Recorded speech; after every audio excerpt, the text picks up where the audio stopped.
শহীদ বুদ্ধিজীবী দিবসে রাজধানীর রায়েরবাজার বধ্যভূমি ও মিরপুর স্মৃতিসৌধে শ্রদ্ধা জানিয়েছেন সব শ্রেণী পেশার মানুষ। তারা জানান, মহান মুক্তিযুদ্ধে জাতির শ্রেষ্ঠ সন্তানদের আত্মত্যাগকে স্মরণ করতেই তারা এসেছেন। বর্তমান প্রজন্মের শিশু কিশোর তরুণরাও যেন জাতির গৌরবোজ্জ্বল এই ইতিহাস উপলব্ধি করতে পারে, সেই প্রত্যাশা সবার। জাতির শ্রেষ্ঠ সন্তানদের শ্রদ্ধা জানাতে রায়েরবাজার বধ্যভূমি স্মৃতিসৌধে শিশু সন্তানকে সাথে নিয়ে চট্টগ্রাম থেকে এসেছেন মনিরুল মাওলা। স্থাপনাটি ঘুরে দেখাতে গিয়ে শিশু তাহমিদকে শোনান বাঙালির গৌরবোজ্জ্বল ইতিহাসের গল্প। বাবা মনিরুল জানান, জাতির শ্রেষ্ঠ সন্তানদের আত্মত্যাগের ইতিহাস যেন শিশু মনে আগ্রহ তৈরি করতে পারে, সেজন্যই নিজ সন্তানকে সাথে এনেছেন তিনি। বাবার সাথে এসেছি শহীদদেরকে শ্রদ্ধা জানাতে। স্বাধীনতার মর্যাদাটুকু তারা দিতে পারে, তারা জানতে পারে স্বাধীনতা কীভাবে রক্ষা করতে হয়, সেইটুকু জানানোর জন্য আমি অ্যাকচুয়ালি আমার ছেলেকে ছোটবেলা থেকে অনুপ্রাণিত করার চেষ্টা করছি। কুয়াশাচ্ছন্ন শীতের ভোরে এই পরিবারটির মতোই রায়েরবাজার বধ্যভূমিতে সন্তান ও শিক্ষার্থীদের নিয়ে এসেছেন আরও অনেকে। এসেছেন বিভিন্ন রাজনৈতিক দল, শিক্ষা প্রতিষ্ঠান ও সামাজিক সাংস্কৃতিক সংগঠনের নেতাকর্মীরা। শ্রদ্ধা জানাতে আসা কিশোর তরুণরা জানান, দেশের জন্য শহীদ বুদ্ধিজীবীদের আত্মত্যাগ তাদের অনুপ্রেরণা যোগায়, দেশ নিয়ে ভাবতে শেখায়। ওনাদের মেরে ফেলা হয়েছিল, ওনাদের সম্মান জানানোর প্রতি আমরা এখানে আসি ফুল দেওয়ার জন্য। দেশের প্রতি ভালোবাসা থেকে, দেশের প্রতি আমার যে আবেগ সেখান থেকেই আসে। এই যে বুদ্ধিজীবী সমাজ আমাদের জন্য যে আত্মত্যাগটা করেছেন, এই আত্মত্যাগটাকে যেন আমরা কোনোভাবে বিফলে না যেতে দেই। অভিভাবকরা বলেন, নতুন প্রজন্ম যেন মুক্তিযুদ্ধের চেতনা ধারণ করে শহীদ বুদ্ধিজীবীদের স্বপ্ন পূরণে দেশকে এগিয়ে নেয়, সেই প্রত্যাশায় শিশু কিশোরদের নিয়ে এসেছেন তারা। কারণ আমরা এখানে ফুল দিতে আসছি, এগুলো তো বাচ্চাদেরও জানা দরকার আছে, এই কারণে আমরা এখানে আসছি। মুক্তিযুদ্ধের সূচনা এবং পরিণতি এবং সাফল্য কিভাবে প্রতিষ্ঠিত হয়েছে সেটা তারা অনুধাবন করতে পারবে। স্বাধীনতার 53 বছরেও দেশ নিয়ে শহীদ বুদ্ধিজীবীদের প্রত্যাশা পূরণ হয়নি বলে অভিযোগ করেন অনেকে। আনোয়ার সাদাত নূর, ইন্ডিপেন্ডেন্ট নিউজ, ঢাকা। দেশজুড়ে নানা আয়োজনে জাতির শ্রেষ্ঠ সন্তানদের স্মরণ করল সর্বস্তরের মানুষ। দিবসটি উপলক্ষে বিভিন্ন রাজনৈতিক ও সামাজিক সংগঠনের পক্ষ থেকেও বধ্যভূমি ও স্মৃতিসৌধে ফুল দিয়ে শ্রদ্ধা জানানো হয়। এ সময় শহীদ বুদ্ধিজীবী সহ মুক্তিযোদ্ধাদের ইতিহাস সংরক্ষণে উদ্যোগের কথা জানানো হয়। দেশের বিভিন্ন জেলায় শহীদ বুদ্ধিজীবীদের শ্রদ্ধাভরে স্মরণ করল জাতি। ৭১-এর বিভিন্ন বধ্যভূমি ও স্মৃতিসৌধের নানা কর্মসূচিতে যোগ দেন সর্বস্তরের মানুষ। চট্টগ্রামের খুলশীর পাহাড়তলী বধ্যভূমিতে শ্রদ্ধা জানান শহীদ পরিবারের স্বজনেরাও city mayor doctor Shahadat Hossain. শহীদ বুদ্ধিজীবী সহ মুক্তিযোদ্ধাদের ইতিহাস সংরক্ষণে উদ্যোগ নেওয়ার কথা জানান মেয়র। মুক্তিযোদ্ধাদেরকে জায়গা ওইখানে তাদেরকে দিতে হবে। সর্বশ্রেষ্ঠ সন্তান আমাদের যারা প্রাণ দিয়েছিল তাদেরকে তাদের জায়গায় ফিরিয়ে দিতে হবে। প্রকৃত মুক্তিযুদ্ধের ইতিহাস খুঁজে বের করা জরুরি। রাজশাহী বিশ্ববিদ্যালয়ের স্মৃতিসৌধে ফুল দিয়ে শ্রদ্ধা জানান বিশ্ববিদ্যালয়ের উপাচার্য, শিক্ষক, শিক্ষার্থী ও কর্মচারীরা। দোয়া মাহফিল, প্রার্থনা, আলোচনা সভা সহ ছিল নানা আয়োজন। খুলনার গল্লামারী বধ্যভূমিতে স্মৃতিসৌধে শ্রদ্ধা নিবেদন করে সর্বস্তরের মানুষ। বরিশালে ৩০ গোডাউন এলাকার বধ্যভূমিতে শ্রদ্ধা জানান জেলা ও বিভাগীয় প্রশাসন সহ বিভিন্ন শ্রেণী পেশার লোকজন। দেশটা স্বাধীন হওয়ার পরও আজকে আমরা পরাধীনতার একটা শৃঙ্খলে আবদ্ধ হতে যাচ্ছি। এখান থেকে আমাদের মুক্তি অর্জন করতে হবে। শনিবার ভোরে সিলেটের চৌহাট্টায় বুদ্ধিজীবী স্মৃতিসৌধে মিছিল নিয়ে জড়ো হতে থাকেন বিভিন্ন রাজনৈতিক দল ও সাংস্কৃতিক সংগঠন। বাংলাদেশের উন্নয়ন অগ্রযাত্রায় কোনো শক্তি আর বাধা হয়ে দাঁড়াতে পারবে না বলেন তারা। দেখেছিল যে তারা টিকতে পারবে না, তখন জাতির সূর্য সন্তানদের তারা বেছে বেছে হত্যা করেছে। রংপুরে শহীদ বুদ্ধিজীবীদের স্মরণে 1 মিনিট নীরবতা পালন করা হয়। পরে শহীদদের জন্য দোয়া ও মোনাজাত করা হয়। দিবসটি উপলক্ষে গোপালগঞ্জ, বাগেরহাট, লক্ষ্মীপুর সহ দেশের সব জেলাতেই আয়োজন করা হয় নানা কর্মসূচি। সোহেলি জাহান, ইন্ডিপেন্ডেন্ট নিউজ। নানা কর্মসূচির মধ্য দিয়ে চাঁপাইনবাবগঞ্জে পালিত হয়েছে বীরশ্রেষ্ঠ শহীদ ক্যাপ্টেন মহিউদ্দিন জাহাঙ্গীরের ৫৩তম শাহাদাত বার্ষিকী। সকাল ৯টায় মহানন্দা নদীর তীরে রেহাই চর এলাকায় মহিউদ্দিন জাহাঙ্গীরের সমাধিস্থলে জাতীয় পতাকা উত্তোলন করা হয়। এরপর জেলা প্রশাসন, পুলিশ, মুক্তিযোদ্ধা সংসদ সহ বিভিন্ন সংস্থা ও প্রতিষ্ঠানের পক্ষ থেকে শ্রদ্ধা নিবেদন করা হয়। পরে সেখানে দোয়া ও মোনাজাত করা হয়। চাঁপাইনবাবগঞ্জ শহরকে শত্রুমুক্ত করতে গিয়ে ১৯৭১ সালের ১৪ই ডিসেম্বর পাকিস্তানি বাহিনীর সাথে সম্মুখ যুদ্ধে শহীদ হন ক্যাপ্টেন মহিউদ্দিন জাহাঙ্গীর। পরে তাকে ঐতিহাসিক ছোট সোনা মসজিদ প্রাঙ্গণে সমাহিত করা হয়।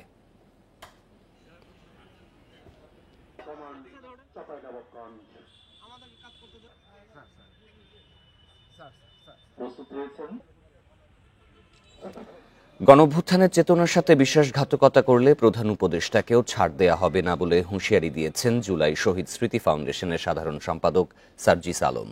দুপুরে জেলা শিল্পকলা একাডেমিতে জুলাই শহীদ স্মৃতি ফাউন্ডেশনের আয়োজনে শহীদ পরিবারের পাশে বাংলাদেশ অনুষ্ঠানে তিনি এই হুঁশিয়ারি দেন। সার্জিস বলেন, বাংলার মাটিতেই শেখ হাসিনার বিচার হবে। সম্পর্ক ভালো রাখতে চাইলে শেখ হাসিনাকে ফেরত দিতে হবে ভারতকে। তিনি অভিযোগ করেন, আন্দোলনে গুলি চালানো পুলিশ সদস্যদের শাস্তির বদলে বদলি করে নতুন পোস্টিংয়ের তদবির চলছে। অনুষ্ঠানে রাজশাহী বিভাগের 46 জন শহীদ পরিবারকে জুলাই শহীদ স্মৃতি ফাউন্ডেশনের পক্ষ থেকে আর্থিক সহায়তা দেয়া হয়। আমরা কোনো ক্ষমতা পিপাসু নয়, বিবেকবোধের জায়গায় যদি আমাদের মনে হয় যে কেউ আপনারা এই অভ্যুত্থানের স্পিরিটের সাথে বিশ্বাসঘাতকতা করছেন, even professor doctor Mohammad Yunus যদি হয়, আমরা তাকেও ছেড়ে কথা বলবো না। 11 মাসের লড়াইয়ে রাখাইনের মংড়ু টাউনশিপের নিয়ন্ত্রণ নিয়েছে আরাকান আর্মি। তাদের সঙ্গে রোহিঙ্গাদের বিরোধ থাকায় আবারও সামনে এসেছে অনুপ্রবেশের আশঙ্কা। তবে বড় পরিসরে সেই সুযোগ দেখছে না স্থানীয় প্রশাসন। প্রতিরোধে জোরদার করা হয়েছে সীমান্ত টহল। বাংলাদেশ মিয়ানমার সীমান্তের মাঝ দিয়ে বইছে নাফ নদী। এর 8 কিলোমিটার দূরেই মিয়ানমারের রাখাইন রাজ্য। দীর্ঘ 11 মাস লড়াইয়ের পর সেখানে এখন আরাকান আর্মির কর্তৃত্ব। তবে সশস্ত্র এই গোষ্ঠীর সঙ্গে বিরোধ রয়েছে রোহিঙ্গাদের। এর জের ধরে নতুন করে রোহিঙ্গা অনুপ্রবেশের অশনি সংকেত বাংলাদেশের সামনে। আর সে আশঙ্কার কথাই জানাচ্ছেন সীমান্তবাসী। এরিয়াটা নাকি আরাকান আর্মিরা দখল করে ফেলেছে। যারা এখানে বর্তমানে এখন যারা এখানে রয়েছেন তারাও বাংলাদেশে আসার জন্য তারা হাওয়া করতেছে। বিভিন্ন ক্যাম্পের মধ্যে অবস্থান করছে। তারা যে কোনো মুহূর্তে এই বাংলাদেশে অনুপ্রবেশ করার জন্য তারা খুবই ধরনের কি করতে প্রসেসিং করতেছে। যা ঢুকে গেছে এগুলা ব্যবস্থা না করে আবার নতুন সূত্রে ঢুকতেছে, মন্ডু থেকে আসতেছে, খবর পাইছি। এগুলা বন্ধ করার আকুল আবেদন জানালাম। তবে বড় ধরনের অনুপ্রবেশের সুযোগ দেখছেন না টেকনাফের উপজেলা নির্বাহী কর্মকর্তা। পাশাপাশি জানাচ্ছেন সীমান্তের আইনশৃঙ্খলা বাহিনীর টহল জোরদার করার কথা। এখনো পর্যন্ত আমাদের বাংলাদেশি সীমানায় বড় আকারে কোনো অনুপ্রবেশের কোনো ঘটনা আমরা শুনতে পাইনি। বিজিবি তাদের চেকপোস্ট বাড়িয়েছে, টহল বাড়িয়েছে, সেখানে যেন এই ধরনের কোনো ঘটনা না ঘটে। 2018 সালে বাংলাদেশে আসে 7 লাখের বেশি রোহিঙ্গা। গত আগস্ট সেপ্টেম্বরে সেই সংখ্যা ছিল 8,000-এর মতো। সরকারি হিসেবেই দেশে অবস্থানরত রোহিঙ্গার সংখ্যা এখন 12 লাখের উপরে। তৌফিকুল ইসলাম, ইন্ডিপেন্ডেন্ট নিউজ, কক্সবাজার। কুষ্টিয়ার ভেড়ামারায় পুলিশের মাদকবিরোধী অভিযানের সময় সেতু থেকে লাফিয়ে পড়ে ও পুলিশের সঙ্গে ধস্তাধস্তিতে এক ব্যবসায়ীর মৃত্যু হয়েছে। শুক্রবার সন্ধ্যার এই ঘটনার জেরে এলাকায় চাপা উত্তেজনা বিরাজ করছে। মোতায়েন আছে অতিরিক্ত পুলিশ। এই ঘটনায় নিহত স্বজন ও এলাকাবাসী পুলিশকে অভিযুক্ত করলেও পুলিশের দাবি, আইন শৃঙ্খলা বাহিনীর উপস্থিতি টের পেয়ে দৌড়ে পালাতে গিয়েই এই দুর্ঘটনা। শুক্রবার সন্ধ্যায় ভেড়ামারা থানার এসআই সালাউদ্দিন পুলিশের একটি দল নিয়ে সাদা পোশাকে চাঁদগ্রাম 4 নম্বর ব্রিজ এলাকায় মাদক বিরোধী অভিযানে যান। এ সময় পুলিশের হাত থেকে বাঁচতে সেতু থেকে লাফ দেন স্থানীয় চা দোকানি রফিকুল ইসলাম দুদু। তাকে ধাওয়া করে আটকের পর পুলিশের সাথে ধস্তাধস্তির এক পর্যায়ে অসুস্থ হয়ে পড়েন তিনি। পরে হাসপাতালে নেয়ার পরে মারা যান। নিহত রফিকুল ইসলাম দুদু চাঁদপুর ইউনিয়ন জাসদ সভাপতি মোস্তাফিজুর রহমানের ছোট ভাই। মৃত্যুর খবর ছড়িয়ে পড়লে জাসদ নেতাকর্মী ও এলাকাবাসী বিক্ষুব্ধ হয়ে এসআই সালাউদ্দিন সহ আরও 2 পুলিশ সদস্যকে অবরুদ্ধ করে রাখে। প্রায় 3 ঘণ্টা পর বিজিবির সহায়তায় তাদের উদ্ধার করা হয়। নিহতের স্বজন ও স্থানীয়দের দাবি, পুলিশ রফিকুলকে ব্রিজ থেকে ফেলে দিয়ে হত্যা করেছে। আমি ওখানে বসেছিলাম, আসার পরে বলতেছি বেচারি যদি আসামি হয় ওকে চিকিৎসা দিতে হবে, তা আপনি ওনাকে উঠায় আনেন। বলতে আমরা পুলিশ কেউ ভিড়বে না আশপাশে। কোনো সময় যে মাদকের ব্যবসা করে কি এখন যেটা যারা ছড়াচ্ছে এই বিষয়ে আমরা কেউই জানি না। তবে পুলিশ দেখে রফিকুল পালাতে গিয়েই এই দুর্ঘটনা দাবি করে কর্মকর্তারা বলছেন, সুনির্দিষ্ট অভিযোগের ভিত্তিতেই অভিযান চালানো হয়। এখানে কোনো ইন্টেনশনালি কোনো কাজ করা হয়নি। ইনফরমেশন ছিল তার ভিত্তিতে তখনই আর কি সে গ্রেপ্তার এড়ানোর জন্য সে আপনার ব্রিজের উপর থেকে লাফ দেয়। ভাবমূর্তির সংকটে থাকা পুলিশের সাদা পোশাকের এমন অভিযান জনমনে বিরূপ প্রতিক্রিয়া তৈরি করেছে দাবি সচেতন নাগরিকদের। অভিযোগটা সঠিকভাবে থাকতে হবে, পুলিশকে অবশ্য আরও সচেতন হতে হবে এবং বিতর্কের ঊর্ধ্বে থাকতে হবে, কারণ পুলিশ নিয়ে এমনি আমাদের দেশের মানুষের মধ্যে এখনো কিন্তু আস্থা ফিরে আসেনি। ঘটনার পর নির্বাহী ম্যাজিস্ট্রেটের উপস্থিতিতে মরদেহের সুরতহাল শেষে ময়নাতদন্তের জন্য কুষ্টিয়া জেনারেল হাসপাতালে মর্গে পাঠানো হয়। Independent news. সংস্কার শেষে নির্বাচনের মাধ্যমে রাজনীতিবিদদের হাতে ক্ষমতা দিয়ে অন্তর্বর্তী সরকার চলে যাবে বলে জানিয়েছেন পররাষ্ট্র উপদেষ্টা মোহাম্মদ তৌহিদ হোসেন। দুপুরে নরসিংদীর বেলাবু উপজেলা সম্মেলন কক্ষে এক মত বিনিময় সভায় তিনি এই কথা বলেন। একটি অস্থিতিশীল পরিস্থিতিতে অন্তর্বর্তী সরকার দায়িত্ব নিয়েছে জানিয়ে বলেন, গণতান্ত্রিক রাজনৈতিক দলের কাছে ক্ষমতা হস্তান্তর করে অন্তর্বর্তী সরকার তার দায়িত্ব ও কর্তব্য সম্পন্ন করবে। এ সময় তিনি আরও জানান, ভারতকে স্পষ্ট বার্তা দেয়া হয়েছে, দুদেশের স্বার্থ সমানভাবে রক্ষা করে সম্পর্ক বজায় রাখতে হবে। সেই লক্ষ্যে পররাষ্ট্র মন্ত্রণালয় কাজ করছে বলেও জানান উপদেষ্টা। আমি মনে করি না যে সবকিছু একদিনে অর্জন করা সম্ভব নয়, সময় লাগে সবকিছুতে, কিন্তু অন্তত যেন মৌলিক রিফর্ম এবং তারপরে যে এই যে আপনার রিফর্মের পথ থেকে যেন সরে যেতে না পারে সেই ট্রেনটা, এইটুকু ব্যবস্থা করে দিয়ে আমাদের উপর যে দায়িত্বটা দেওয়া হয়েছে সেই দায়িত্বটা অর্পণ করে রাজনীতিবিদদের হাতে ক্ষমতা দিয়ে আমরা চলে যাব, তারা দেশ চালাবে। যারা এই দেশ থেকে পালিয়ে গেছেন তারা আর জনগণের কাছে ফিরতে পারবেন না বলে মন্তব্য করেছেন জামায়াতে ইসলামের সহকারী সেক্রেটারি মাওলানা আব্দুল হালিম। দুপুরে চাঁদপুরের মতলব দক্ষিণে নিউ হোস্টেল মাঠে এক সভায় তিনি এই মন্তব্য করেন। এ সময় তিনি বলেন, আওয়ামী লীগ ষড়যন্ত্র করে ফিরে আসার অপচেষ্টা চালাচ্ছে, তাদের রুখে দিতে হবে। দেশের মানুষ এখন ঐক্যবদ্ধ বলে জানিয়ে তিনি আরও বলেন, মানুষ গত 16 বছর ধরে অন্যায় অত্যাচার সহ্য করেছে, তাই তারা স্বৈরাচার হাসিনাকে আর মেনে নেবে না। সভায় তিনি রাষ্ট্র সংস্কারের পর নির্বাচনের সুষ্ঠু পরিবেশ তৈরির জন্য অন্তর্বর্তীকালীন সরকারের প্রতি আহ্বান জানান। যারা পালিয়ে গেছে তারা জনগণের কাছে আর আসতে পারবে না। এই যারা হাত হারিয়েছে, যারা পা হারিয়েছে, যারা চোখ হারিয়েছে, যারা সন্তান হারিয়েছে, এই সকল মানুষ আজকে বাংলাদেশে ঐক্যবদ্ধ যে পুতির স্বৈরাচারকে আমরা বরদাস্ত করব না।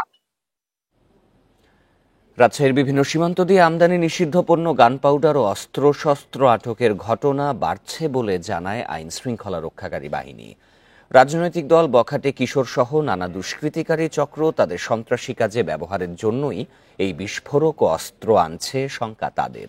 আর অপরাধ বিজ্ঞানীদের মত, সীমান্তে নিরাপত্তার ঘাটতির কারণে এই সব নিষিদ্ধ পণ্য ঢুকছে দেশে, আটক হয় সামান্যই। আমদানি নিষিদ্ধ হওয়ায় দেশে 1 কেজি গান পাউডারও আমদানির সুযোগ নেই। অথচ গত 3 বছরে রাজশাহী সীমান্তে আটক হয় মোট 583 কেজি গান পাউডার এবং 477টি অস্ত্র। আইনশৃঙ্খলা বাহিনী বলছে, এই বিস্ফোরক দ্রব্যের মূল ক্রেতা বিভিন্ন রাজনৈতিক দল, বখাটে কিশোর দল সহ নানা দুষ্কৃতিকারী চক্র। জুলাই আগস্টের ছাত্র জনতার অভ্যুত্থানে বিভিন্ন স্থাপনায় আগুন দেওয়ার কাজে গান পাউডার ব্যবহৃত হয় বলে শঙ্কা র্যাব পুলিশের। পুড়ে যাওয়া অংশগুলি সেগুলি দেখে বোঝাই যাচ্ছে যে এগুলি খুব দ্রুত আগুন ধরিয়ে দেওয়া হয়েছে। তো এর সাথে গান পাউডারের ব্যবহার হয়ে থাকতেই পারে, এটা এই সম্ভাবনাকে উড়িয়ে দেওয়া যায় না। পার্শ্ববর্তী দেশ থেকেই আসলে সর্বাধিক সংখ্যক, আমি বলবো যে 91টি অস্ত্রের কথা বলেছি, এর ভিতরে প্রায় 30টির মতো বিদেশি রিভলভার এবং যে পিস্তল 7.65 সেগুলি সংখ্যায় আসলে বেশি। অপরাধ বিজ্ঞানীরা জানান, সীমান্ত এলাকায় আইনশৃঙ্খলা রক্ষাকারী বাহিনীর মদত ছাড়া অস্ত্র ও বিস্ফোরক ঢোকার সুযোগ নেই।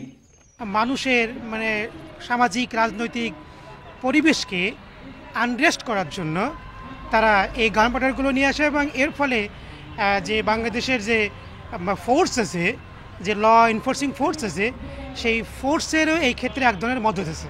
আটকের পরিসংখ্যান পাওয়া গেলেও গত 3 বছরে কি পরিমাণ অস্ত্র ও বিস্ফোরক রাজশাহীর বিভিন্ন সীমান্ত দিয়ে অবৈধভাবে দেশে ঢুকেছে তার হিসেব নেই কারো কাছে।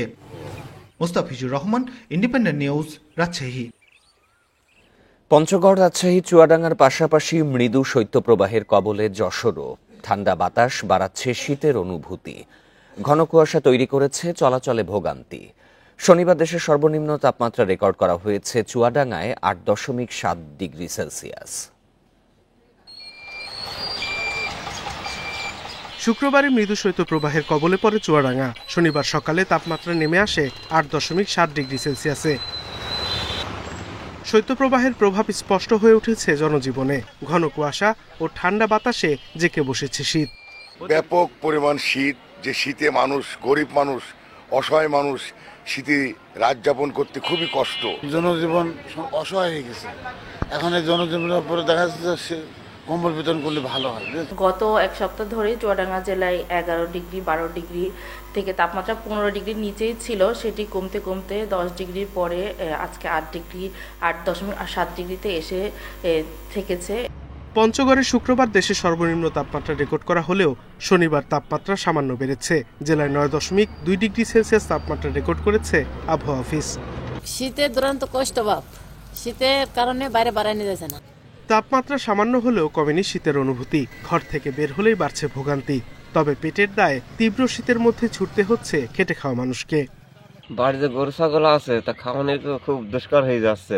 সকালবেলা ঠান্ডা কাজ কাম করতে কষ্ট হচ্ছে খুব, মাঠে ঘাটে খুব ঠান্ডা। কদিন ধরে যশোরের শার্শা ও বেনাপোলে বাড়ছে শীত। এছাড়াও নওগাঁ, নাটোর, ঠাকুরগাঁও, দিনাজপুর সহ বিভিন্ন জেলায় বাড়ছে ঠান্ডাজনিত রোগের প্রকোপ। Sadequr Rahman Siddiqui, independent news. দেশে চলমান গ্যাস সংকট কেটে গেলে সারের ঘাটতি থাকবে না বলে জানিয়েছেন শিল্প উপদেষ্টা আদিলুর রহমান খান। দুপুরে নরসিংদীর ঘোড়াশাল পলাশ ইউরিয়া সার কারখানা পরিদর্শন শেষে তিনি এই কথা বলেন। উপদেষ্টা বলেন, বিগত সরকারের আমলে কোনো গ্যাস খনন করা হয়নি। বাপেক্সকে বিগত সরকার বসিয়ে রেখেছে বলেও তিনি অভিযোগ করেন। এ সময় তিনি আরও বলেন, ভোলা থেকে গ্যাস উত্তোলনের চেষ্টা চলছে। লক্ষ্য বাস্তবায়ন করতে পারলে দেশে আর গ্যাসের সংকট থাকবে না।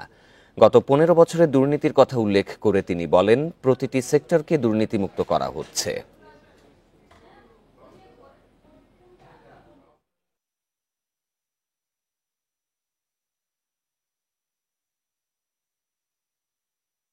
ভোলাতে কিছু গ্যাস পাওয়া গেছে। বাপেক্সের উদ্যোগে আবার গ্যাস খননের চেষ্টা হচ্ছে। আমরা যদি গ্যাস পাই তাহলে সেই সংকটটা চলে যাবে। সেই জন্যই আমরা কখনো এই কারখানা, কখনো ওই কারখানা, এইভাবে করে সার উৎপাদনের চেষ্টা করছি। কিশোরগঞ্জের অষ্টগ্রামে মহিষচোর সন্দেহে এলাকাবাসীর পিটুনিতে 2 জন নিহত হয়েছেন। ভোরে অষ্টগ্রামের দেওঘর এলাকায় এই ঘটনা ঘটে। নিহতরা হলেন ব্রাহ্মণবাড়িয়া নাসিরনগরের মোহাম্মদ শাহজাহান ও কিশোরগঞ্জ অষ্টগ্রামের মোহাম্মদ নাসির। পুলিশ জানিয়েছে, ভোরে খবর পেয়ে ঘটনাস্থল থেকে 2 জনের মরদেহ ও একটি মহিষ উদ্ধার করা হয়।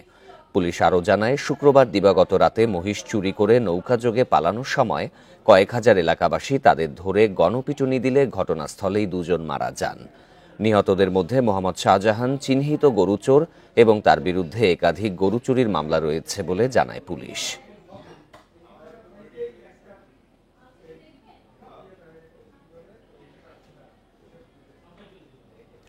পাবনার চাটমোহরে জলসায় গিয়ে নিখোঁজ শিশুর মরদেহ উদ্ধার করেছে পুলিশ। দুপুরে উপজেলার পৈলানপুর মাঠ থেকে তার মরদেহ উদ্ধার করা হয়। নিহত কল্পনা খাতুন উপজেলার চর মথুরাপুর গ্রামের আলাল হোসেনের মেয়ে।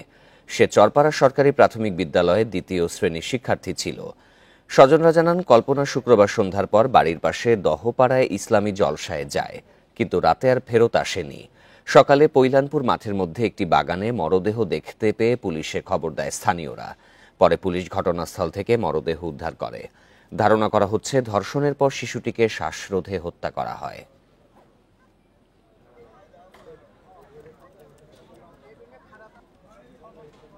উন্নয়ন কিংবা সংস্কার নয়, বিনা কারণে শরীয়তপুরে 6 মাসে 1,500 গাছ কেটেছে বন বিভাগ। রোপণ করা হয়নি একটি চারাও। এতে ছায়াশূন্য হয়ে পড়ছে রাস্তাসহ আশপাশের এলাকা। পরিবেশ ও জীববৈচিত্র্য বিপন্ন হওয়ার শঙ্কা এলাকাবাসীর। বন বিভাগ বলছে, চুক্তির মেয়াদ শেষ হওয়ায় গাছ কাটা হচ্ছে। শরীয়তপুর সদর 6গাঁও ভেদরগঞ্জ সড়কের পাশে শত শত গাছ। 19 কিলোমিটার সড়কের পাশে 1800 গাছ কাটার টেন্ডার দেয়া হয়। বন বিভাগ গাছের দাম নির্ধারণ করেছে 60 লাখ টাকা। এরই মধ্যে রুদ্রকর নাগেরপাড়া সড়কে কাটা হয়েছে 1,500 গাছ। সড়ক ছাড়াও বন বিভাগের ভেতরে থাকা আরও 50টি গাছ বিক্রি করেছেন কর্মকর্তারা। অভিযোগ আছে, গাছ কাটার এমন মহোৎসব হচ্ছে ফরিদপুর আঞ্চলিক কার্যালয়ের নির্দেশে। এই রাস্তার আগে আয়া বিকালে সকালে যে কোনো টাইমে আয়া মানুষ বিশ্রাম করছে। তাদের অফিসে যে গাছগুলো আছে সেটাও তারা মানে তাদের ক্ষমতার অপব্যবহার করে গাছগুলোকে কর্তন করছে। কোন গাছটা কাটতে হবে, একান্তই কাটতে হবে কিনা, এটা আসলে এত সহজভাবে দেখাটা ঠিক হচ্ছে না। বন কর্মকর্তারা জানান চুক্তির মেয়াদ শেষ হওয়ায় গাছগুলো টেন্ডারের মাধ্যমে বিক্রি করা হয়েছে। যেখানে কাটা হয়েছে সেই জায়গায় রোপণ করা হবে চারা। আমরা যদি এই বছর গাছ না কাটি আমার আগামী বছর কাটতে হবে, আগামী বছর না কাটলে তারপরের বছর কাটতেই হবে, কেটেই তাদের টাকাটা দিতে হবে। পূর্ণ বনায়নের যে 10% টাকা রাখা হয়েছে ওই টাকা থেকে এই বছরই গাছ লাগানো হবে। তাদের চুক্তির মেয়াদ শেষ হওয়ার কারণে এই রাস্তার গাছগুলি টেন্ডারের মাধ্যমে বিক্রি করা হয়েছে এবং যথাযথ কর্তৃপক্ষের মাধ্যমে তাদেরকে আবার পুনরায় গাছ লাগানোর নির্দেশনা প্রদান করা হয়েছে। বন বিভাগের তথ্য মতে গত 3 বছরে জেলায় বিভিন্ন সড়কের পাশে 2000-এর বেশি গাছ কাটা হয়েছে। Independent news. 3 বছর আগে প্রকল্পের মেয়াদ শেষ হলেও কাজ শেষ হয়নি খুলনা অডিটোরিয়াম কাম মাল্টিপারপাস হল নির্মাণ কাজ। 1000 আসন বিশিষ্ট এই প্রকল্পে 5 বছরে অর্থ ছাড় হয়েছে 6 কোটি টাকা। ঠিকাদারি প্রতিষ্ঠান বলছে অর্থ না পাওয়ায় 1.5 বছর কাজ বন্ধ রয়েছে। কবে অর্থ ছাড় দিতে পারবে জানে না জেলা পরিষদ কর্তৃপক্ষ। খুলনা রূপসা স্ট্যান্ড রোড এলাকায় 1000 আসন বিশিষ্ট অডিটোরিয়ামের নির্মাণ প্রকল্পের কাজ শুরু হয় 2020 সালের মার্চে। মেয়াদ ছিল 2022 সালের মার্চ পর্যন্ত। 3 বছর আগে প্রকল্পের মেয়াদ শেষ হলেও কাজ শেষ হয়নি এখনো। ঠিকাদারি প্রতিষ্ঠানের অভিযোগ তাদের অর্থ পরিশোধ করছে না জেলা পরিষদ। আমরা এই যাবৎকালে আমাদের কাজের অগ্রগতি হয়েছে প্রায় 8 কোটি টাকার উপরে আমরা কাজ করে ফেলেছি, কিন্তু এই যাবৎকালে আমরা বিল পেয়েছি 5 কোটি টাকা। আমরা চলমান রানিং বিল না পাওয়ার কারণে আমরা কাজ আর চলমান রাখতে পারি না। জেলা পরিষদ কর্তৃপক্ষ বলছে একাধিকবার মন্ত্রণালয়ে চিঠি দিয়েও পাওয়া যায়নি অর্থ। কবে পাওয়া যাবে আর কবে প্রকল্পের কাজ শেষ হবে বলতে পারছে না তারা। বরাদ্দ পেলেই আমরা বরাদ্দ ছাড় করে দিব। এখনও আমরা 6 কোটি টাকা বরাদ্দ পেয়েছি, এখনও প্রায় 14 কোটি টাকা বাকি আছে। এটি বরাদ্দ পেলেই, স্থানীয় সরকার থেকে বরাদ্দ পেলেই আমরা বরাদ্দ ছাড় করে দেব। নাগরিক সমাজের প্রতিনিধিরা বলছেন দুর্নীতি আর অনিয়মের কারণে জেলা পরিষদের সব প্রকল্পই এখন প্রায় অকার্যকর। এটি জনগণের জন্য যেমন দুর্ভোগ, এটি রাষ্ট্রের তথা জনগণের অর্থ অপচয় হয়, সাথে সাথে হচ্ছে প্রজেক্ট নেওয়া, প্রজেক্ট সেটা বাস্তবায়িত না হওয়া, ঝুলে যাওয়া, এটা আমাদেরকে স্বপ্নভঙ্গ করে। প্রকল্পের কাজ শেষ হওয়ার আগেই জরাজীর্ণ হয়ে পড়েছে ভবনটি। অভিজিৎ পাল, ইন্ডিপেন্ডেন্ট নিউজ, খুলনা। মেহেরপুরের গাংনীতে 2টি ককটেল বোমা ও চিঠি উদ্ধার করেছে পুলিশ। সকাল 10টার দিকে গাংনী থানা পুলিশ এসব উদ্ধার করে। পুলিশ জানায় হিজলবাড়িয়া গ্রামের একটি গরুর খামারের সামনে বাজারের ব্যাগের মধ্যে বোমা সাদৃশ্য বস্তু দেখতে পান স্থানীয় ইসারত আলী। খবর পেয়ে ঘটনাস্থলে পৌঁছায় গাংনী থানা পুলিশের একটি দল। লাল স্কচ টেপ দিয়ে মোড়ানো বোমা সদৃশ্য বস্তুটি থানায় নেওয়া হয়। ওই ব্যাগের মধ্য থেকে উদ্ধার হয় একটি চিঠি। তাতে লেখা রয়েছে 3 লাখ টাকা চাঁদা না দিলে বাড়িঘর থাকবে না, টাকা না দিলে তাকে মেরে ফেলা হবে।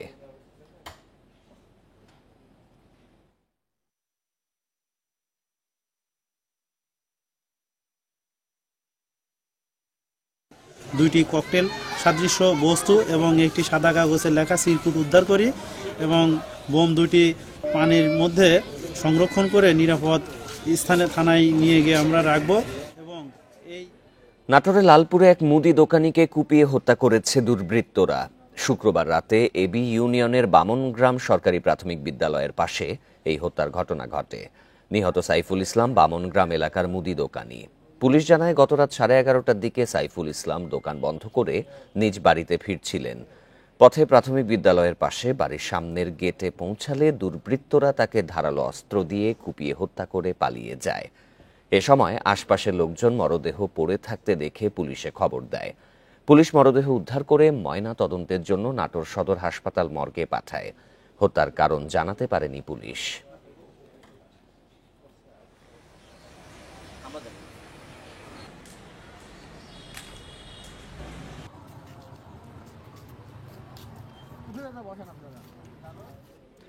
শহীদ বুদ্ধিজীবী দিবস উপলক্ষে বাগেরহাটে সাঁতার প্রতিযোগিতা অনুষ্ঠিত হয়েছে। শনিবার দুপুরে শহরের মিঠাপুকুরে প্রতিযোগিতা অনুষ্ঠিত হয়। অনুষ্ঠানের উদ্বোধন করেন বাগেরহাটের অতিরিক্ত জেলা প্রশাসক। তরুণদের মাদক থেকে দূরে রাখতে এই আয়োজন। 24 জন প্রতিযোগী 100 মিটার সাঁতার প্রতিযোগিতায় অংশ নেন। পরে বিজয়ীদের মধ্যে ক্রেস্ট তুলে দেয়া হয়।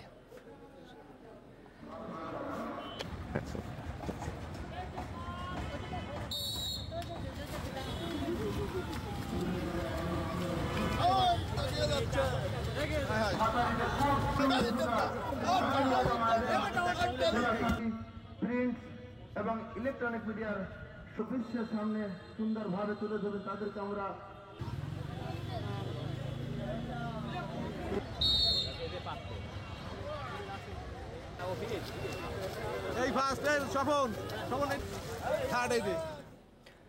এই ছিল আজকে সমগ্র বাংলাদেশের আয়োজনে। ইন্ডিপেন্ডেন্ট টেলিভিশনের সব খবরের আরও বিস্তারিত জানতে চোখ রাখুন ফেসবুক, ইউটিউব এবং এক্সে। আমন্ত্রণ পরের আয়োজনে।